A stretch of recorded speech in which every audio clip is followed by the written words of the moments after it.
Hello, నేను miss రావు. Mega company Kaleshwaram ప్రాజెక్టుని నిర్మించింది. అదే కంపెనీ పోలవరాన్ని కూడా నిర్మాణం చేస్తుంది. కాళేశ్వరంకి ఏ విధమైనటువంటి పరిస్థితి వచ్చిందో ఆంధ్రప్రదేశ్లో పోలవరానికి కూడా అదే పరిస్థితి వస్తుంది అనేటువంటి ఒక ఆందోళన ఇప్పుడు బయలుదేరింది. అసలు మెగా కంపెనీని ఎందుకు ఇప్పుడు ప్రాచుర్యంలోకి తీసుకురావట్లేదు? ఎందుకు అటు బీఆర్ఎస్ కానీ ఇటు కాంగ్రెస్ పార్టీ కానీ కాళేశ్వరం విషయంలో హైజాక్ చేస్తూ ఎల్ఎన్టీని చూపిస్తుంది? ఎల్ఎన్టీ మీద ఉచ్చు ఎందుకు బిగుస్తుంది అనే దాని మీద విశ్లేషణ తీసుకునే ప్రయత్నం చేద్దాం. ప్రస్తుతం ప్రొఫెసర్ అంజయ్ సత్యం గారు లైవ్లో సిద్ధంగా ఉన్నారు. నమస్తే అండి సత్యం గారు. నమస్తే అండి సార్. నమస్తే. కాళేశ్వరం ప్రాజెక్టు పనికిరాదని చెప్పి కాగ్ చెప్తుంది, ప్లస్ అక్కడ అక్రమాలు జరిగాయి, అవినీతి జరిగిందని చెప్పి కాగే తేల్చేసింది. మరోవైపు అన్నారం, సుందిల్లా అక్కడ కూడా లీక్ అని చెప్పి వాటర్ కూడా విడిపిస్తున్నారు. సో ఇలాంటి సిచ్యువేషన్లో అసలు దాని నిర్మాణాన్ని చేసినటువంటి మెగా కంపెనీకి సంబంధించి ప్రస్తావన లేకుండా ఎందుకు చేస్తున్నారు అనిపిస్తుంది? ఇవాళ మెగా ఇంజనీరింగ్ కంపెనీ స్వరాష్ట్రాంది అయిపోయింది. తర్వాత ఇవాళ ఆంధ్రాల ప్రాజెక్టులు, తెలంగాణ ప్రాజెక్టులు, అనేక ప్రాజెక్టుల వాళ్ళ ఇన్వాల్వ్మెంట్ ఉంది. తర్వాత ఈ ప్రాజెక్టుకు ఎప్పటి నుంచో రాజకీయ సంబంధాలు, రాజకీయ నాయకులకు సంబంధాలు ఉన్నాయన్నటువంటి ఆరోపణలు కూడా ఉన్నాయి. కాబట్టి అసలు కాంట్రాక్ట్ అగ్రిమెంట్ ఎల్ఎన్టీ తోటి ఉంది కాబట్టి ఎల్ఎన్టీ మెగాని అకౌంటబుల్ చేస్తుందా లేదా తెలియదు. కానీ ప్రభుత్వం మాత్రం ఎల్ఎన్టీనే అకౌంటబుల్ చేసి మాట్లాడుతూ ఉంది. వాళ్ళు రకరకాలుగా బీఆర్ఎస్ ప్రభుత్వం ఉన్నప్పుడు మేమే రిపేర్ చేస్తామని, ఆ తర్వాత చేయమని, ఆ తర్వాత మంత్రి గారు ఉత్తమ్ కుమార్ గారు ఫిక్స్ చేసినాక మళ్ళీ చేస్తామని ఇట్లా మాటలు మారుస్తూ వస్తూ ఉంది. ఇప్పుడు చేస్తుందా లేదా అనేది నిర్ణయించాల్సినటువంటి అవసరం ఉంది.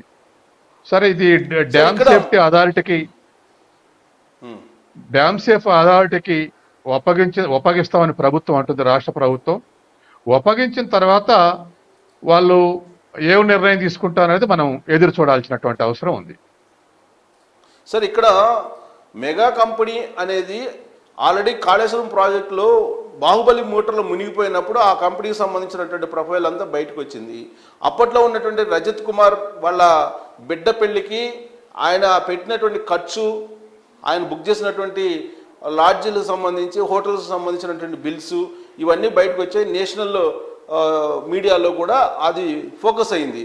కానీ ఇక్కడ మెగాది ప్రమేయం లేదంటారు. అసలు కంప్లీట్గా ఎల్ఎన్టీనే మనం తీసుకోవాలా దీనికి బాధ్యునిగా? ఇప్పుడు ప్రాక్టికల్గా మెగానే కన్స్ట్రక్ట్ చేసింది, కానీ on paper agreement main project LNT అని చెప్పేసి మన వాళ్ళు ఎల్ఎన్టీ తోటి ఒప్పందం చేసుకున్నారు. ఇది సబ్ కాంట్రాక్ట్ కాబట్టి కాంట్రాక్ట్ అకౌంటబుల్ చేస్తే సబ్ కాంట్రాక్ట్ కూడా అకౌంటబుల్ కావాల్సి వస్తుంది.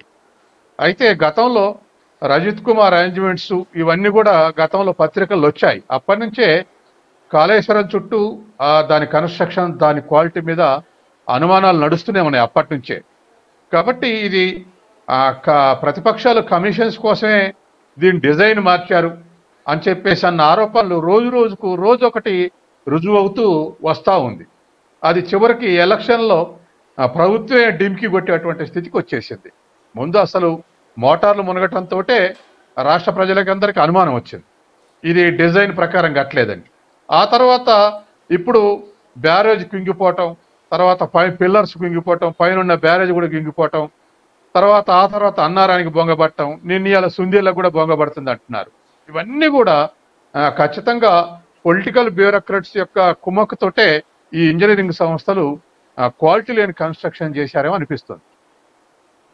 సార్, ఒకటి మొదటి నుంచి కూడా వస్తున్నటువంటి విమర్శలు ఏంటంటే, ఆ రోజున ముఖ్యమంత్రిగా ఉన్నటువంటి కేసీఆర్ ఆంధ్రాకు సంబంధించినటువంటి కాంట్రాక్టర్లకే ప్రాధాన్యత ఇస్తున్నారు, ఆంధ్రాకు సంబంధించినటువంటి వాళ్ళతోటి ఈ మొత్తం నిర్మాణాలు చేపిస్తున్నారు, మెగా కంపెనీకి మొత్తం దాసోహం చేశారు. ఆయన దాదాపుగా 12,000 కోట్ల జీఎస్టీ కట్టనప్పటికి కూడా ఆయన మీద చర్యలు తీసుకోలేదని చెప్పి అప్పట్లో కాంగ్రెస్ పార్టీ సిబిఐకి కంప్లైంట్ చేసింది, అక్కడికి వెళ్ళి విజిలెన్స్కి కూడా కంప్లైంట్ చేసింది.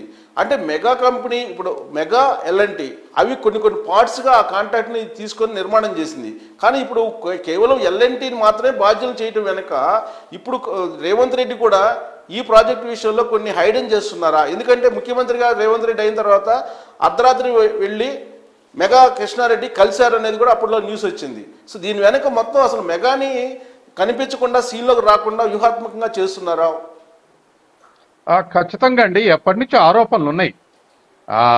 తెలుగు రాష్ట్రాల్లో ఉన్నటువంటి రాజకీయ పార్టీలకు, తెలుగుదేశంలో ఉన్నటువంటి పాలకులకు మెగా కంపెనీకి మంచి సంబంధాలు ఉన్నాయి అని చెప్పేసి, దగ్గర సంబంధాలు ఉన్నాయని చెప్పేసి మనం ఎప్పటి నుంచో ఇంటలెక్చువల్స్ కానీ లేకపోతే ఎక్స్పర్ట్స్ కానీ ఎప్పటి నుంచో అనుమానిస్తున్నారు. ఇవాళ గతం నుంచి ప్రతిపక్షాలు కానీ లేకపోతే తెలంగాణ ఉద్యమకారులు కానీ తెలంగాణ అని చెప్పేసి తెలంగాణ వచ్చిన తర్వాత ఆంధ్ర వాళ్ళకి కాంట్రాక్ట్ అప్పగిస్తున్నటువంటి ఆరోపణ సుదీర్ఘకాలం కొనసాగుతుంది. దాంతో ఎందుకు అప్పజెప్పి ఉంటారు అనే క్వశ్చన్ కూడా తెలంగాణ కాంట్రాక్టర్లే తెలంగాణలో ఉన్నటువంటి అందరి పార్టీలకు సంబంధాలు ఉండి ఉంటాయి. కాబట్టి ఇతర రాష్ట్రాల కాంట్రాక్టులకు ఇస్తే మిగతా వాళ్ళకు సంబంధాలు ఉండవు. కాబట్టి ఏదైనా ఒక సీక్రెట్ గా నడిచిపోతుంది, దానికి పెద్ద ట్రాన్స్పరెన్సీ ఉండకుండా ఉంటుంది, దాన్ని హైడ్ చేయగలరు ఇతర రాష్ట్ర కాంట్రాక్టర్లు అయితే. ఈ ట్రాన్సాక్షన్స్ కూడా ఇతరులకు లోకల్ ఉన్నటువంటి కాంట్రాక్టర్లు అయితే లోకల్ పాలిటీకి తెలిసే అవకాశం ఉందనేటువంటి ఇవన్నీ కూడా మనం గత ప్రాజెక్టు మొదలుపెట్టినప్పటి నుంచి అనుకుంటున్నాం. అది అనుకున్నదల్లా ఎందుకో కానీ ఆ అక్కరెన్సెస్ అంటే రుజువు చేస్తున్నట్టుగా ఒక్కొక్కటి బయటపడుతున్నాయి. ఒకటి క్వాలిటీ బయటపడటం వచ్చింది, ఒకటి కమిషన్స్ అనే ఆరోపణలు, మరొకటి వాళ్ళ డిస్మాంటిల్ చేయాల్సిన అవసరం ఉందా అనేటువంటిది. రేపు ఎస్డిఎస్ఏ రికమెండేషన్ ప్రకారం ఇవి డిస్మాంటిల్ చేయేందుకు కుదరదంటే అది కూడా చేయాల్సి వస్తుందేమో. కాబట్టి ఖచ్చితంగా ఇద్దరిని అకౌంటబుల్ చేయాలి. మరి రాష్ట్ర ప్రభుత్వాలని మేనేజ్ చేసేటువంటి శక్తి అసలు నేషనల్ గవర్నమెంటే మేనేజ్ చేసేటువంటి శక్తి ఉన్నటువంటి కంపెనీలు ఇవి. కాబట్టి రాష్ట్ర ప్రభుత్వాలు మారిన ప్రభుత్వాలు కూడా మేనేజ్ చేసేటువంటి శక్తి వాళ్ళకు ఉంది. ఎందుకంటే ఇవాళ రేపు కార్పొరేట్ పాలిటిక్స్ కలిసే నడుస్తున్నాయి, కార్పొరేట్ వర్గాలు పాలిటిక్స్. కాబట్టి మనం చూస్తూ ఉన్నాం ఎన్నో ప్రాజెక్టులలో ఆన్లైన్ టెండర్ అంటారు, మిగతా వాళ్ళందరినీ నిరాకరిస్తారు. ఆన్లైన్ టెండర్ ఇచ్చినాక ప్యాకేజెస్ విభజించి మళ్ళీ మంత్రులు అధికారులకు దగ్గర ఉన్నటువంటి వాళ్ళకు ప్యాకేజ్ ఇస్తారు. అది ఓపెన్ సీక్రెట్.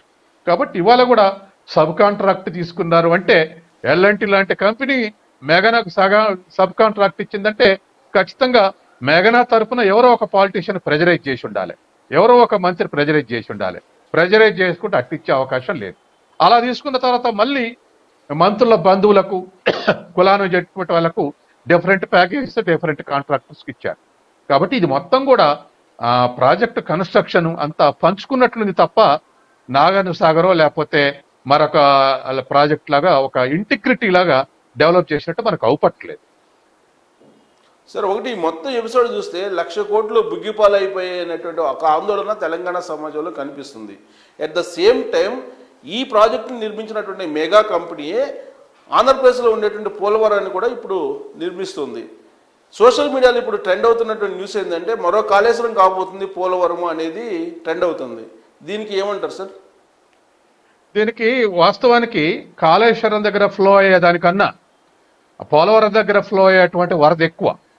ఇక్కడ సుమారు ఎప్పుడు కూడా యావరేజ్న 10-12 లక్షల క్యూసెక్కులు ఇక్కడ ఫ్లో అయితే అక్కడ పోలవరం దగ్గర 25 లక్షల నుంచి 30 లక్షల క్యూసెక్కులు కూడా ఫ్లో అవుతున్నటువంటి స్థితి ఉంది. అక్కడ అప్పుడప్పుడు ధవళేశ్వరం బ్యారేజ్ దగ్గర మనకు లెక్కలు వస్తూనే ఉన్నాయి.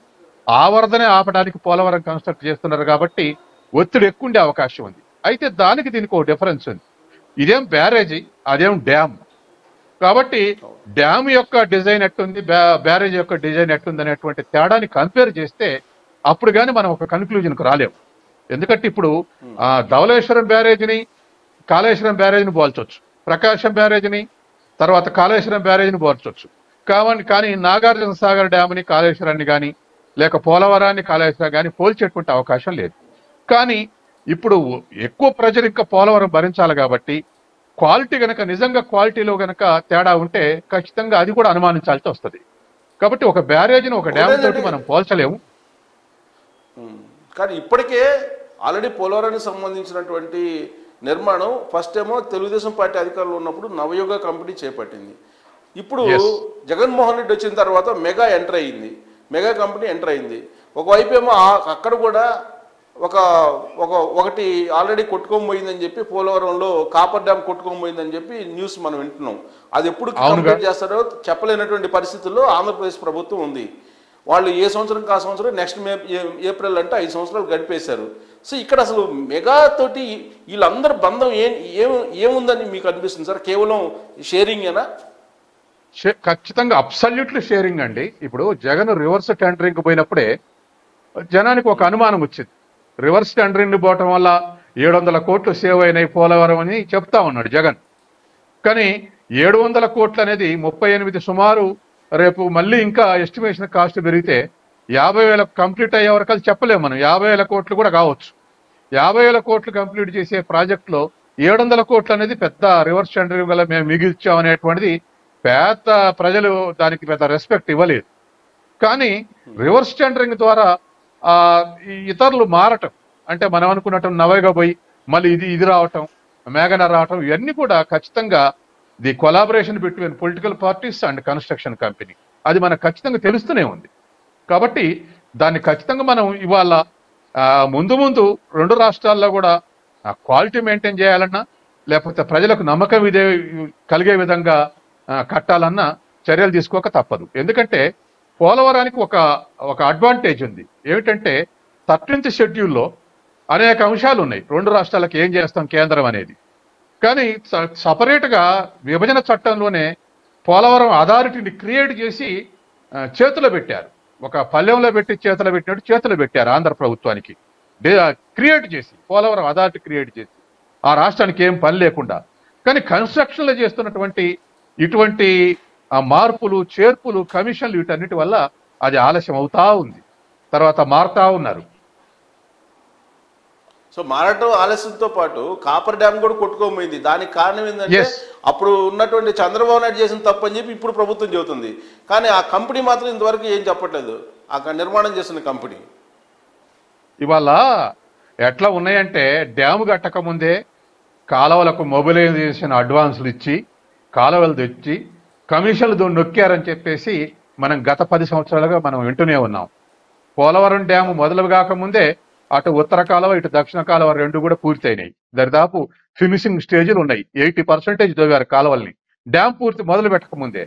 ఇప్పుడు డ్యామ్ మొదలుపెట్టి 5 ఏళ్ళు గడిచిపోయినా ఇంకా 5 ఏళ్ళు ఫినిష్ చేస్తారో తెలియదు.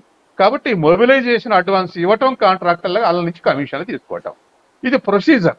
ఎక్కడ నీటిపారుదల సమస్య ప్రాజెక్టులు కట్టినా చివరికి ఎక్కడికి వచ్చిందంటే కేఎల్ వచ్చి కట్టినా మళ్ళీ నీకు కమిషన్ ఉందేమనే స్థితి వచ్చింది నీటిపారుదల ప్రాజెక్టుల యొక్క పరిస్థితి. అంత క్రెడిబిలిటీ దెబ్బతిన్నది.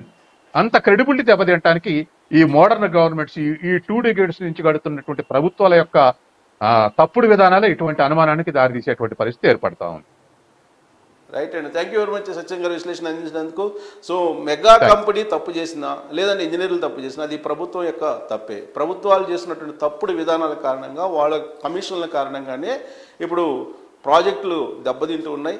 కాళేశ్వరం ఆల్రెడీ పనికొస్తుందా లేదా అనేటువంటి ఆందోళన ఇప్పుడు తెలంగాణ సమాజాన్ని భయకంపితులు చేస్తుంటే పోలవరం ఏమవుతుందనే ఒక ఆందోళన ఏపీ ప్రజల్లో ఉంది. దీనికి సంబంధిత కంపెనీ సమాధానం చెప్పాలా లేదా ప్రభుత్వం సమాధానం చెప్పాలనేది చూడాలి. Thank you very much.